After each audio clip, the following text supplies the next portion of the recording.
how to set color space on SKYWORTH TV. If you found this video helpful, please hit the like button, subscribe, and turn on the notification bell for more video like this.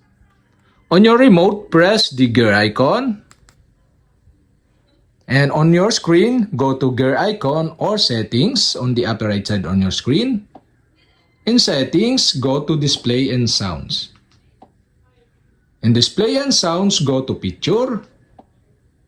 In picture, scroll down and go to advanced settings. In advanced settings, you can see here below the color space. And the color space is set into off.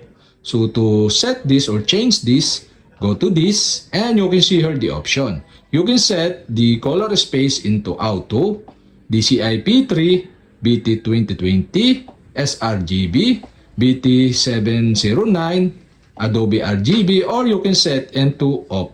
So I decide to set into auto the color space on SKYWORTH TV. If this helpful, like, subscribe, and see you for my next video.